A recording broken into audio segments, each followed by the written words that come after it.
Well, hello guys.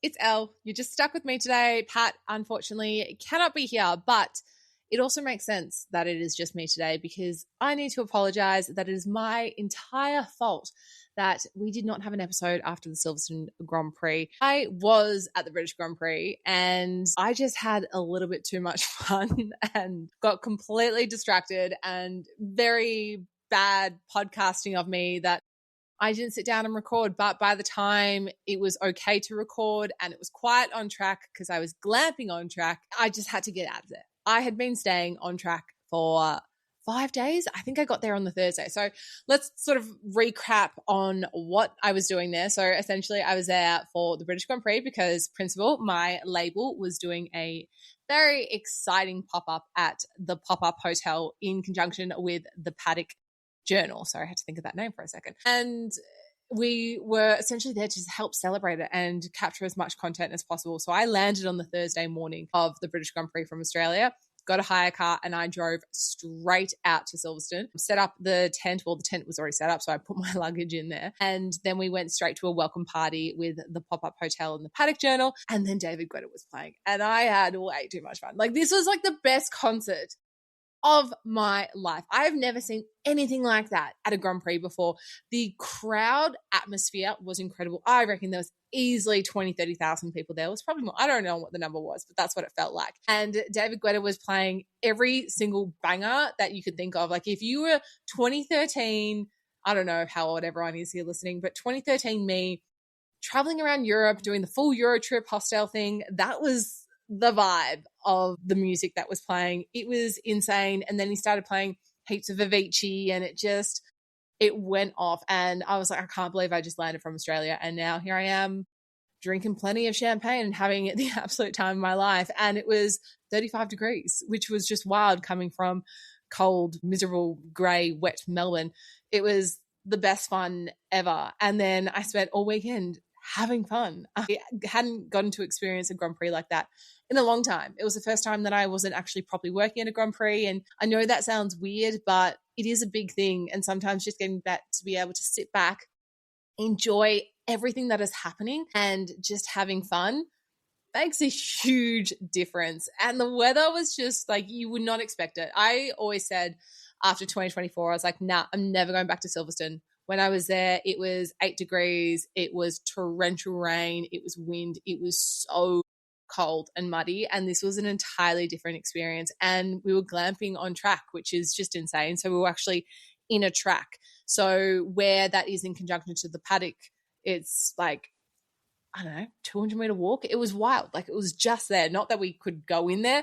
We did, luckily enough, get to pop in there on, I think it was a Saturday. But otherwise, we just had fun. And it was so great to be, one of very few Aussies camping in a track with the pop-up hotel and celebrating that and then watching everything that happened. Obviously, British Grand Prix was not an exciting finish. I stand by that they should not be allowed to finish on a safety car. It's so boring when they do that. And I understand that they have to do that, fuel regulations and stuff like that. But there needs to be some sort of rule that goes in place. I don't know what it is. Do they all go back? They get to refuel for, say, 5 extra laps or something like that. So then they hit that quota and run through it all and make it more interesting. I understand it from a safety perspective, but that was my thinking. Yeah. Anyway, but once the British Grand Prix was over, I was absolutely wrecked and destroyed, and it was just not going to be possible for me to record. So very, very sorry about that one, guys. I know Pat was also waiting for me, so sorry, Pat. I was just having a little bit too much fun. And then I got to go to the Cotswolds for a few days because I was living out my Clarkson's farm fantasy and popping around there. And whilst I was actually sitting at the Farmer's Dog having a beer and a burger, I got a very exciting call, and it was, hey, can you get back to Milton Keynes by 3 p.m. for a Red Bull tour? I was like, yeah, watch me. So I put everything down and got back in the car and drove straight out there and got to see their facilities, which was mind-blowing. I'd never seen anything like that before. Well, actually, it was my first time ever going through an F1 factory, and seeing even their control room, which is built by NASA, was fascinating. It's set up like what you'd expect a NASA control room to be, and it has all these major screens everywhere, and how they go down the line and listening to every single team and analyzing things. They've got like two guys in there. I think they're called the Tire Bros because they're like sole job is Tire Strategy. And it was fascinating to me that it's sponsored by AT&T, because AT&T go around to all the different tracks and they can like drill down in and they put the network in and whatever, they connect it back to the control room.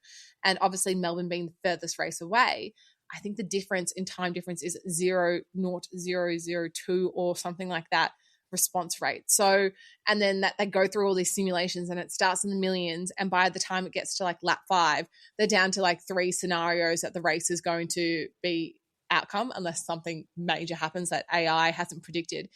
And whilst you've got all these simulations going on during the control room, you also have like a whole team of engineers and analysts and everyone sitting there analyzing the race and then feeding it back to also the team on the ground who are also doing the same thing. So it just made me appreciate how F1 is as a sport. It was it was mind-blowing. I wish I could have taken content in there. You obviously can't because it's IP and you got to respect those things as well. But take my word for it. It was incredible. If you have the opportunity, I'm pretty sure you can actually sign up for tours. If you are in Milton Keynes, there's probably ways to get in. I would highly recommend that. And then also, whilst I'm in recommending things, guys, you've got to get to Goodwood Festival of Speed. That was the most fun of my absolute life. It is a garden party for people that love things that go fast, appreciating all the mechanical history, the technology that's going around now in different cars. Then you have the famous hill climb. And if you're not sure what that is, essentially Goodwood Festival of Speed is on an estate. The estate is owned by the Duke of Richmond. So it's pretty much his house. I think like Downton Abbey vibes. And there is this road that travels from the bottom all the way up to the top of this hill. It's, I believe, 1.6 miles long. So it's over very quickly if you go up there quite fast. And every manufacturer or brands, whatever is there, they have the opportunity to do hill climbs, but there's also like segments. So like there's the Americas segment. So they have like American historic cars. Even Cadillac had their hypercar there. Even Lightning McQueen did a hill climb. And there are passengers that get to go up with the drivers. They have famous drivers also going. Lando Norris got to drive the very new, very exciting hypercar for Le Mans next year.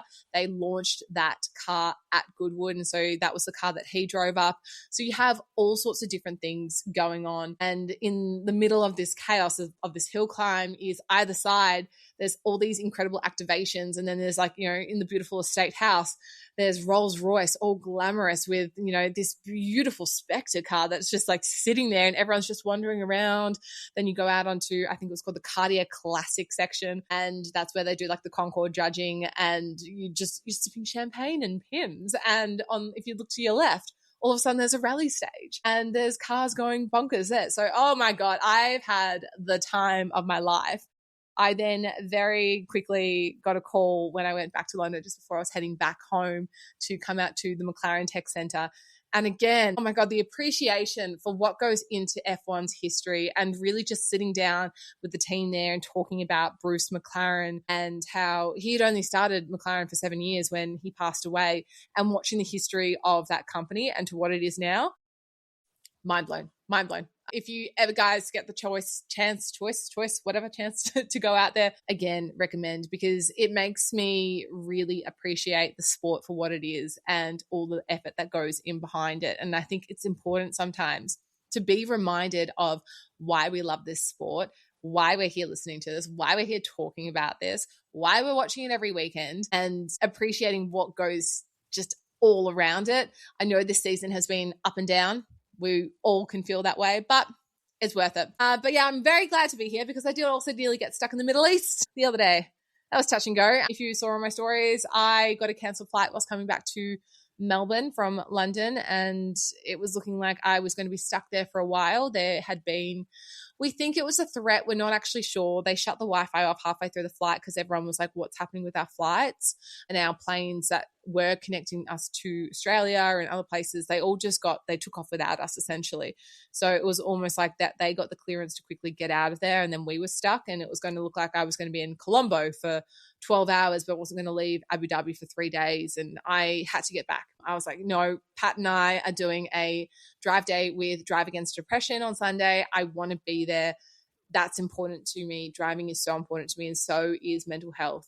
So I made it work. I ended up finding a stupidly expensive economy ticket out of Dubai the next day, and I caught a very expensive Uber. At this point, I was like, maybe I'll drive. And I was like, wait, what are you doing? You've been up for 48 hours trying to sort all this sort of stuff out. Just Uber. Just get in the car. Like, it was one of those situations you got to throw money at the problem. And I was like, I don't even have the money to throw at the problem. So that's when credit cards come in handy. And hopefully some insurance covers part of that. But I'm very glad to be back and also safe, because I know there are so many people that have been stuck. There are so many people that have not been safe in the conflict that's going on over there. Any conflict around the world you don't want to be part of. So grateful to be at home and with my doggies. But I'm missing Patty today. I was going to say this morning, but it's actually nearly 2:00, because we're going to talk about the Spa Grand Prix and all the things that happened. I mean, my main focus that I want to discuss today is some of the incredible things that Kimi Antonelli is doing, because the amount of records that this kid is setting blows your bloody mind. Now, we had a lot of grid penalties before Spa started. It really shuffled up everything that went on. So, for example, Lando, his one was the biggest, I believe, off the top of my mind. He did qualify P3, but then he had to drop down to P13 because of a 10-place penalty, which is kind of cooked. So they fitted a fourth power electronic unit, and it was one more than the season allocation. So it's kind of a big deal. But the reason was because the reliability was not there and it just wasn't performing. He'd already had like a DNS in China, issues in Japan, Monaco for this exact part. So I guess they just had to do it. And it's something that we're probably going to see a lot of this season, a lot of those changes. They're still working out all those power units and how they're working. And then Carlos, he also had a battery pack swapped race morning after an issue was found. So he was starting P20 anyway, since the others copped bigger drops. So it was kind of like he was just there. We had Alonso. He was 20-place penalty. Why did I say Lando was the biggest one? I think that just like in context of Lando. But Alonso didn't even want to race. I mean, Alonso even said, he was like, I just want to go and watch the soccer, which, you know, fair enough. Fair enough. He's not in a performing car. I don't think Alonso will be staying beyond this year. He's fed up. He's tired. Look at him doing the skiddies at the end of the race at Spa. He just wanted to get out of there and go watch the country that he loves perform. So I do not blame him at all. I was really hoping actually that someone would capture the paddock, and maybe they did and I didn't see this. Franco Colapinto with Carlos and Alonso. They were all wearing their jerseys. I actually think that would have been really funny, like a walking up to each other content moment. But I don't know, maybe they just can't do that. We also had Isaac Hadjar had penalty, and not Alonso, we already said that, Lance Stroll. So everyone was everywhere. Very, very mixed grid. But the lap one was really the big talking point for me, because it looked like Max was going to get up there for a second. He took over, and then Russell was out when he tried to pass Lewis, and he just went straight out, and yeah, goodbye. And then Lewis also got a 5-second penalty for causing the collision. So it makes it really fun. George made comment. Everyone was sort of rolling their eyes out online afterwards, being like, oh, George is crying that he got out. But he didn't blame Lewis. I think he's just he's blaming his own car battery, really, and that fault that happened in turn one. But it would have been severely disappointing for George Russell to not have that moment. He's so close up in those driver championship points. And then obviously Charles was doing really well for a stretch after the virtual safety car from Russell's crash. It really reshuffled things. But Kimi got him. Kimi hunted him down, and he made that very, very clean pass on lap 34 and really took that lead. So Kimi, just an excellent driver. And I'm going to read this out of my phone because I had to write down all these stats. But this is incredible what this kid is doing. Hang on, let me just get my phone up here. I'm still blown away. Let's go through some facts of all the things that Kimi Antonelli has set records of in the 2026 Formula One season. So we know he's the youngest pole sitter in F1 history. That happened at China. He's also the youngest driver to convert a pole into a win. That also happened at China. He's the second youngest race winner ever behind Max. And I think it was, 4 weeks or something like that. Also happened in China. He's the youngest driver to ever set a fastest lap in Japan. Youngest championship leader in F1 history, and the first teenager to ever lead the standings. That was in Japan. First ever driver to convert his first 3 poles into 3 wins, Miami. And that matches Senna and Schumacher as the only drivers with 3 consecutive poles to start a career. matches Damon Hill for 3 consecutive wins to start a career. He's also the first driver in F1 history to win his first 4 races in a row, and a 5-win streak joins an elite club: Brabham, Clark, Mansell, and Lewis twice. He's also the first ever sprint win to come out of Silverstone, and he has now 6 wins from 10 races this season. So we are 10 races into a 22 race season, but I just can't see the last 2 races of the season happening. I think maybe we might have a double up in Singapore. I think that would be interesting. I don't know how that would work commercially with all the sponsors and also it being a road race, but I think that's what excites people the most. And same thing with Vegas, but I feel like Vegas would be harder to shut down. I'm not actually sure of the logistics of that. But I remember when everyone at the start of the season was like, oh my God, Melbourne's going to do a doubleheader. I was like, guys, no. Our councils are hard. I don't want that to happen. A lot of the residents of Albert Park don't want the Grand Prix to happen. If we're looking at the championship math at the moment, I've written down a few things because I wanted to see how possible it is now for Kimi Antonelli to win the Drivers' Championship. So he is currently sitting at 204 points and he's 50 points clear of George Russell and 45 clear of Lewis Hamilton after the Spa Grand Prix.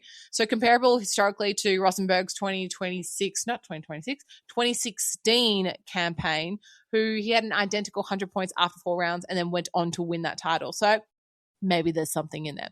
And like I said, we've got 12 rounds left. I reckon it's going to be 10, maybe 11. So we're 50% of the race. We're race season, guys. I'm so jet lagged. I'm so sorry. We are 50% and he is clearly the favorite. Lando is 101 points back in 5th. So I just can't see this happening for McLaren, unfortunately, which is just, it kills me. It's so disappointing. I really thought that Oscar was going to have his moment this year, and I think Oscar also thought that. I do not blame Oscar for considering this Red Bull move, and I think that is actually going to happen. So we'll see what happens there. When I was walking around Red Bull, I was like, the homage that they paid to Mark Webber, I was like, I don't blame them if they do that. Like, why wouldn't Mark Webber want his talent to follow through in his footsteps and know that the historic things that Red Bull has done? And then Mercedes and Antonelli Russell have combined for 7 out of 10 wins for the season. So also that just helps with like the Mercedes part of the Drivers' Championship. But yes, I think Bahrain could be out. So that's going to be the real interesting one that happens there. We're in Hungary next, and then we go into a summer break, which is wild. The season has been up and down, and I think a lot of people and the discourse online is that they find it hard to get into, and I don't blame them. Having big long breaks and stretches in between races is not easy. So we'll see what happens. I'm very jealous I didn't go to Spa Grand Prix. I had that option. I didn't really think it through very well when I booked my flights. And then whilst I was in London, people were like, oh, do you want to come? I had a few different invites pop up and I just thought, nah, I'm married and I'm never home. I probably need to get home to my husband. And lo and behold, then I nearly got stuck and I was like, damn it. Should have gone to the Belgian Grand Prix. So I really, really put some thought into it there for myself. But overall, it seemed like a great race, and the heat wave in Europe seems to be dying down as well. So they didn't really have any of the heat issues. No rain. It seemed like a very neutral weather situation for Spa. Not a whole lot of crashes as well. Not that we want crashes, but you know what I mean? Like in terms of activity, Spa is known for having a little bit more of those challenges, but I think the cars are still trying to work themselves out, and maybe they were semi-suited to this track. I don't know what the reason is there, but we didn't have as many DNFs as we have on other past races. I will say, though, that I thought Oscar looked so promising during the race. He was quick. He was dangerous. He really did have some good fight in him there. It was super impressive. The ones that I was not impressed by was Aston Martin. I love Aston. I did a hill climb with the Vanquish at Goodwood. I think they're an incredible brand and history and team, but they need a driver reshuffle, man. Like, oh my God, I love Alonso, but is it like, you got to go, mate. I love you, but I think we need to let some new talent in. There's some beautiful talent in F2 that would be fantastic. And we need to move up those ranks. We've had a really exciting last 2 seasons of seeing so many new drivers come through and watching that talent pool sort of diversify a lot more. I think there almost needs to be like a cap. You know that cap, like that, what do they call it, a term that the president of the FIA doesn't have anymore? Yeah, there probably needs to be a cap on driver terms as well. So we'll see what happens. Anyway, it's a nice, quick, short episode from me today because unlike the last time I did a solo episode where I got really, really into it about Oscar and Lando whilst eating a grilled burger, I'm just going to keep it nice and civilized this time. But thank you for joining me. Make sure you like, subscribe, follow, get in touch with us if you have any questions, and we will be back in your ears very soon. Okay, bye guys.